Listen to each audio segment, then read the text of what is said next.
This absolute monster is AOC's AG456UCZD, a 45-inch 3440 by 1440 240Hz W-OLED gaming monitor with a frankly insane 800R curve to it.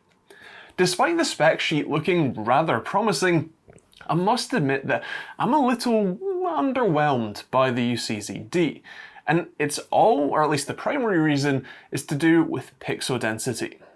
At 3440 by 1440, it's the same resolution that basically every other 21:9 display offers, except the majority of those other ultrawides are 34 inches, not 45.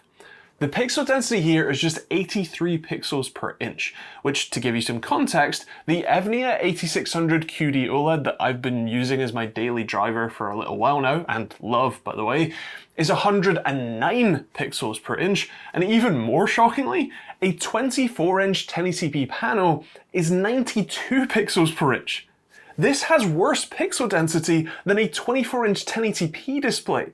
It's effectively the same as a 27-inch 1080p panel, and that's not great for a high-end gaming monitor like this. Somewhat ironically, this being a very tightly curved gaming monitor means that you can't sit all that far from it either, meaning that you're painfully aware of that pixel density or lack thereof.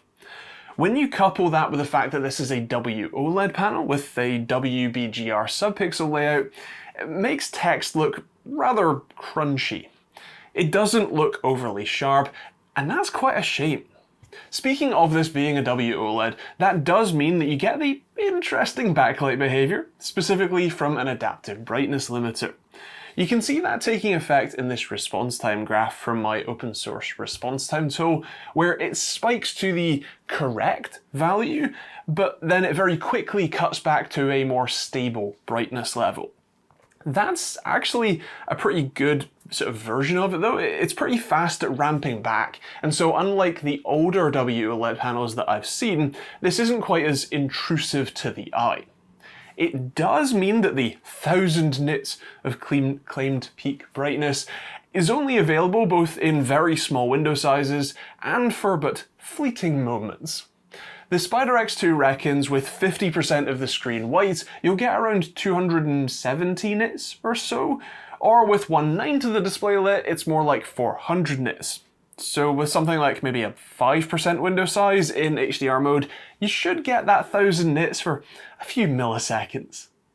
Realistically, you're looking at between like 250 and 400 nits of sort of usable brightness. And while we're talking about the Spider X2 results, you should know that the color gamut coverage is pretty great at 97% of the DCI-P3 spectrum, or 73% of Rec 2020.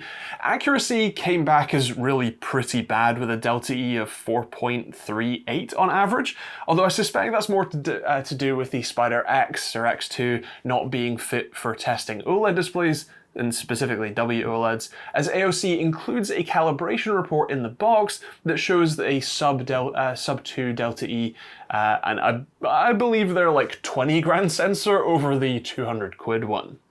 To the eye, colors look fantastic. It's vibrant and rich, although it isn't very sharp. From a distance, this does look better, although the curve means that it's really best experienced up close. And actually, speaking of that curve, this has to be one of the tightest gaming monitors on the market, with a frankly shocking 800R curve.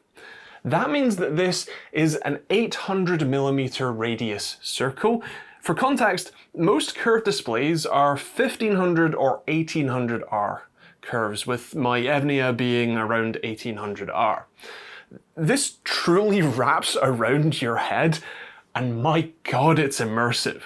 It's arguably more immersive than the super ultra-wide 49-inch EVNIA 8900 I reviewed somewhat recently too, as the extra vertical height really helps fill your vision. Plus, the fact that this is an even tighter curve just helps fill your peripheral vision even more. Naturally, being an OLED is ridiculously smooth.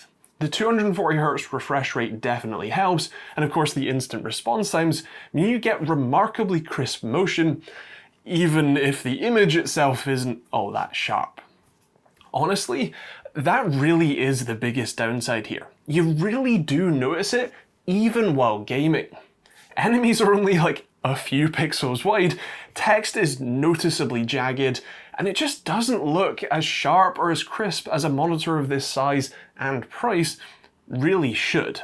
It's such a shame because I can imagine at 4K, this would be a phenomenal gaming experience. Sure, you need a 4090 to run it well, but I mean, if you're buying a £1,000 monitor, I assume you can buy a £1,000 GPU too.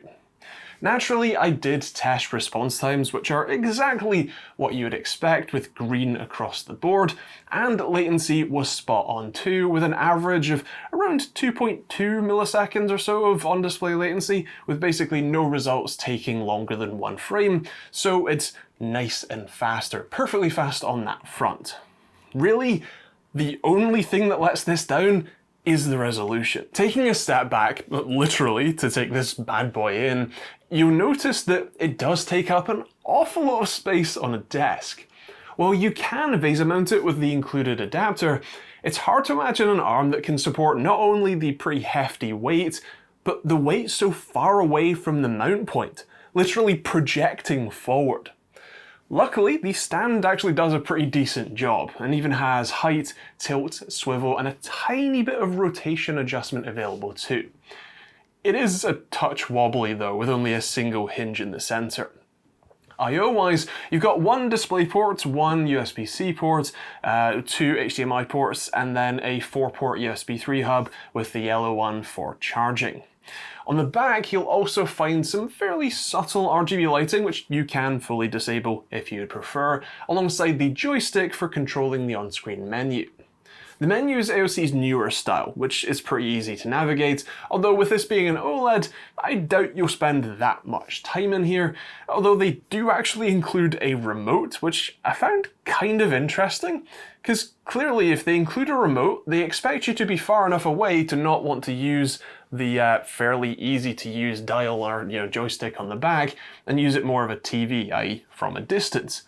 But with this tight of a curve, I'm not sure you'd want to.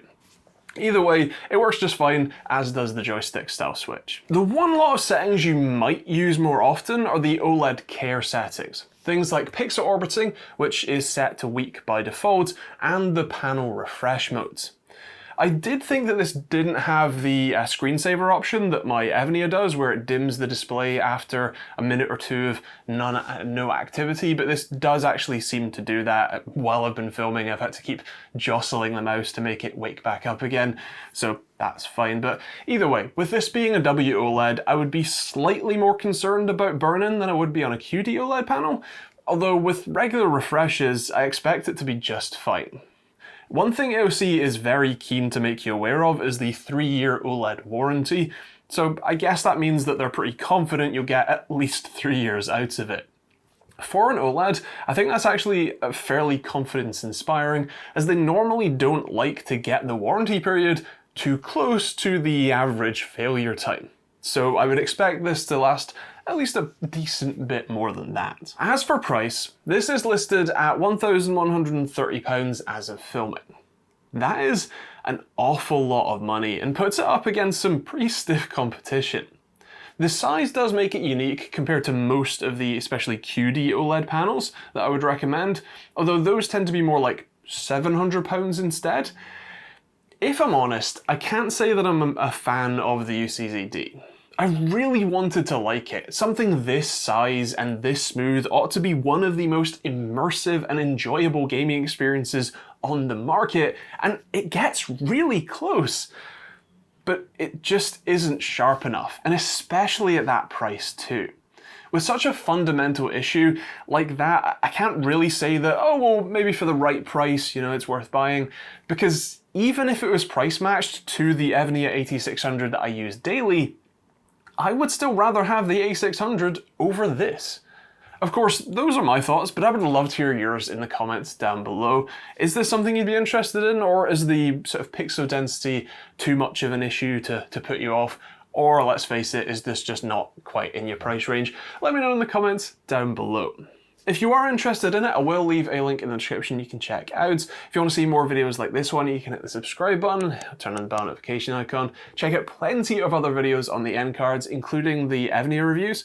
And if you want to be able to test monitors like this yourself, you can pick up my open source response time tool at osrtt.com, and that's linked in the description as well. I make them here in the UK, in fact, at home, and I test them and validate them before I ship them out.